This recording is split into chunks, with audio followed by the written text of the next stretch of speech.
Good morning. I'm Lee Jamison, and this is the 96th installment of the Bible in a year. Today's readings will be from the book of Samuel, chapters 4 through 6, and from Mark, chapter 7, 1 through 13. The Philistines capture the ark. Chapter 4. And the word of Samuel came to all Israel. Now Israel went out to battle against the Philistines. They encamped at Ebenezer, and the Philistines encamped at Aphek. The Philistines drew up in line against Israel. And when the battle spread, Israel was defeated by the Philistines, who killed about 4,000 men on the field of battle.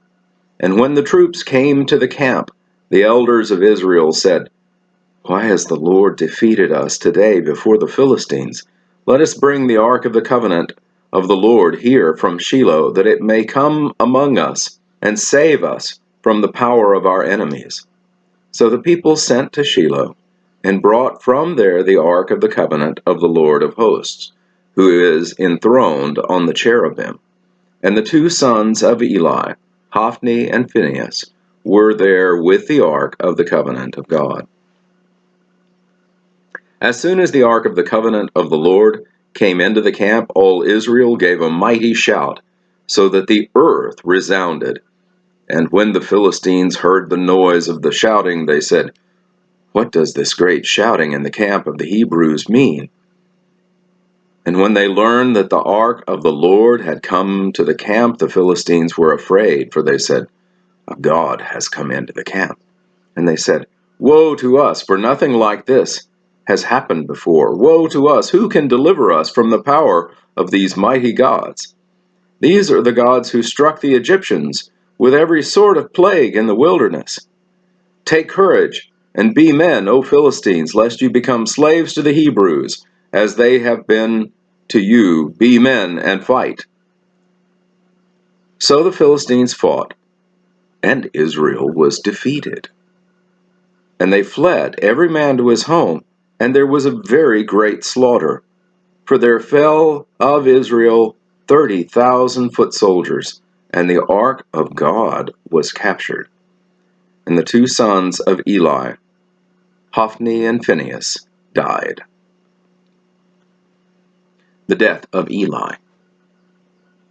A man of Benjamin ran from the battle line and came to Shiloh the same day, with his clothes torn with dirt on his head.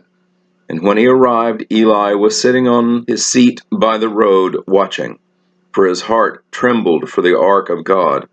And when the man came into the city and told the news, all the city cried out.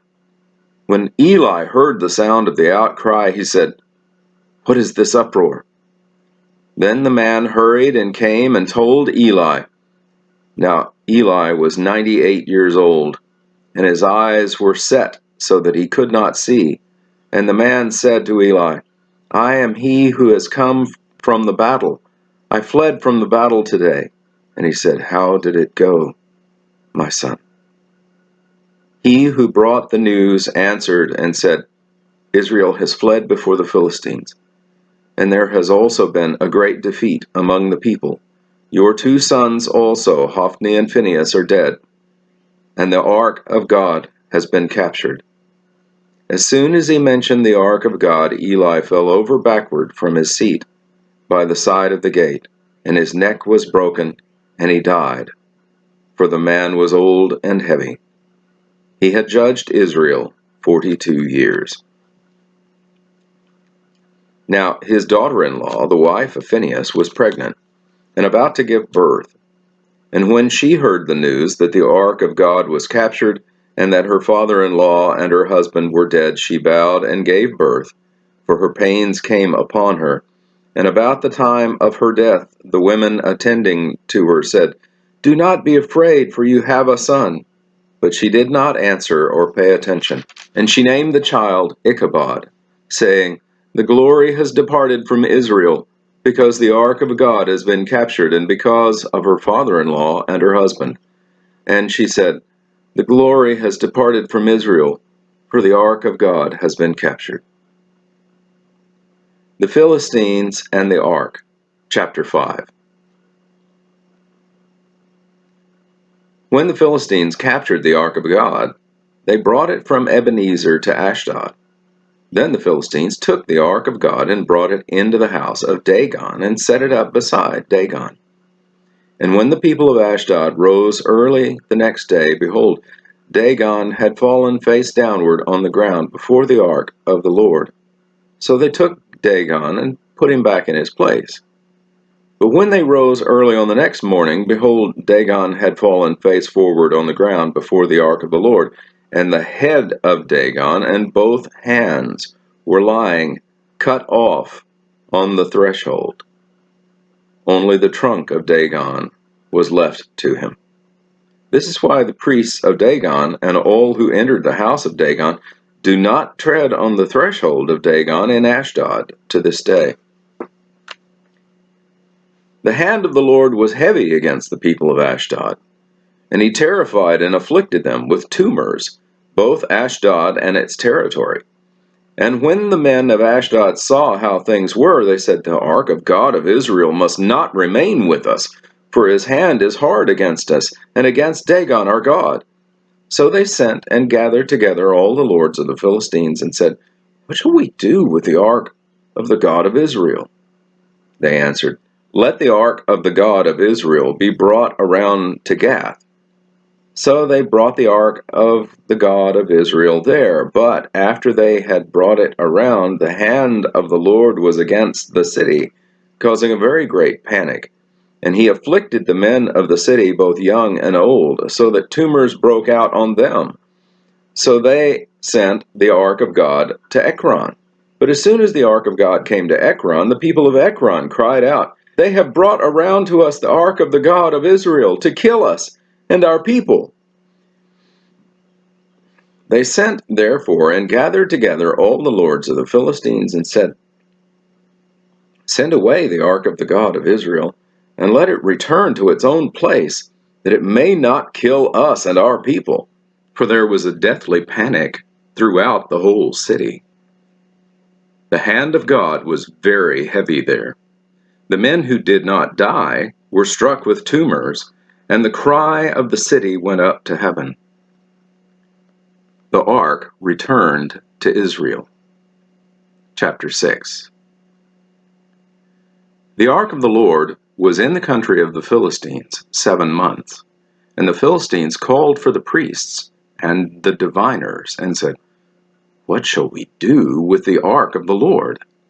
Tell us with what we shall send it to its place." They said, "If you send away the ark of the God of Israel, do not send it empty, but by all means return him a guilt offering. Then you will be healed, and it will be known to you why his hand does not turn away from you." And they said, "What is the guilt offering that we shall return to him?" They answered, 5 golden tumors and 5 golden mice, according to the number of the lords of the Philistines, for the same plague was on all of you and on your lords. So you must make images of your tumors and images of your mice that ravage the land, and give glory to the God of Israel. Perhaps he will lighten his hand from off you, and your gods, and your land. Why should you harden your hearts, as the Egyptians and Pharaoh hardened their hearts? After he had dealt severely with them, did they not send the people away? And then they departed. Now then, take and prepare a new cart and 2 milk cows, on which there has never come a yoke, and yoke the cows to the cart, but take their calves home away from them. And take the ark of the Lord, and place it on the cart, and put in a box at its side the figures of gold, which you are returning to him as a guilt offering. Then take it off, and let it go its way, and watch. If it goes up on the way to its own land, to Beth Shemesh, then it is he who has done us this great harm. But if not, then we shall know that it was not his hand that struck us. It happened to us by coincidence. The men did so, and took 2 milk cows and yoked them to the cart, and shut up their calves at home. And they put the ark of the Lord on the cart, and the box with the golden mice and the images of their tumors. And the cows went straight in the direction of Beth Shemesh, along one highway, lowing as they went. They turned neither to the right nor to the left, and the lords of the Philistines went after them, as far as the border of Beth Shemesh. Now the people of Beth Shemesh were reaping their wheat harvest in the valley, and when they lifted up their eyes and saw the ark, they rejoiced to see it. The cart came into the field of Joshua of Beth Shemesh, and stopped there. A great stone was there, and they split up the wood of the cart, and offered the cows as a burnt offering to the Lord. And the Levites took down the ark of the Lord and the box that was beside it, in which were the golden figures, and set them upon the great stone. And the men of Beth Shemesh offered burnt offerings and sacrificed sacrifices on that day to the Lord. And when the 5 lords of the Philistines saw it, they returned that day to Ekron. These are the golden tumors that the Philistines returned as a guilt offering to the Lord, one for Ashdod, one for Gaza, one for Ashkelon, and one for Gath, one for Ekron. And the golden mice, according to the number of all the cities of the Philistines, belonging to the 5 lords, both fortified cities and unwalled villages. The great stone beside which they set down the ark of the Lord is a witness to this day in the field of Joshua of Beth Shemesh. And he struck some of the men of Beth Shemesh because they looked upon the ark of the Lord. He struck 70 men of them. And the people mourned because the Lord had struck the people with a great blow. Then the men of Beth Shemesh said, "Who is able to stand before the Lord, this Holy One? And to whom shall he go up away from us?" So they sent messengers to the inhabitants of Kiriath Jearim, saying, "The Philistines have returned the ark of the Lord. Come down and take it up to you." And that concludes the reading in Samuel. Mark, chapter 7, 1 through 13. Traditions and commandments. Now, when the Pharisees gathered to him with some of the scribes who had come from Jerusalem, they saw that some of his disciples ate with their hands that were defiled, that is, unwashed.